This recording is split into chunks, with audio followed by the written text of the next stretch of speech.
You sit there, the screen glows in front of you.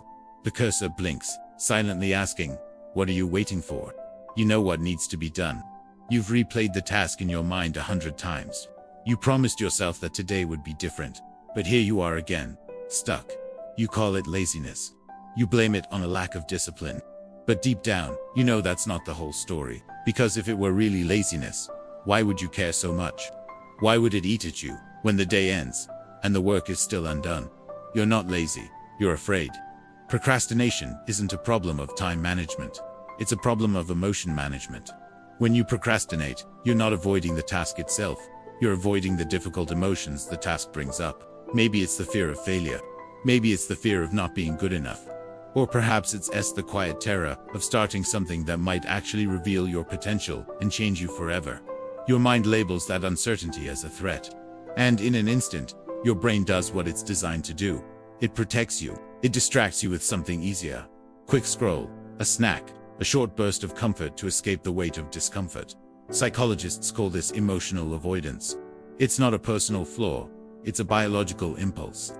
When you face something uncomfortable, your brain's amygdala, the center for emotional processing, fires off alarms. It whispers, this feels bad, let's do something else.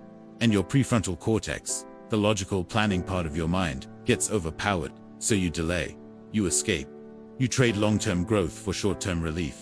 But the moment you choose comfort, your brain gets a small reward. It learns a dangerous lesson. Avoidance equals safety. The next time you face a similar task, the loop repeats. But even stronger, this is why procrastination isn't just a bad habit. It's a learned coping mechanism. And what follows? Guilt. You feel it in your chest, that heavy invisible weight of knowing you could have done more. But guilt isn't your enemy. It's a signal. It's your mind telling you you're meant for more than just avoidance. It's the tension between who you are and who you could be. And that tension, that uncomfortable pull, is actually where change begins. The truth is, everyone procrastinates, even the most productive people you know.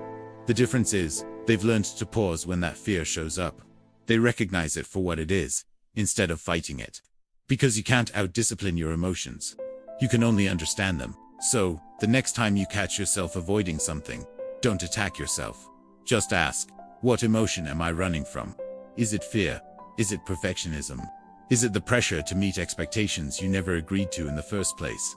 When you name the emotion, you take away its power. Awareness is what breaks the cycle. Start small. Don't aim for the perfect outcome. Aim for movement. Write just one sentence. Open the file. Clean one small corner of your desk. Because action itself changes your emotional state. You don't need motivation to act. You act to create motivation. Each tiny step tells your brain, see, this isn't danger, this is progress. And with time, you can rewire that entire loop. What once triggered fear can now trigger focus. Procrastination loses its power the moment you realize it isn't a weakness, but a message.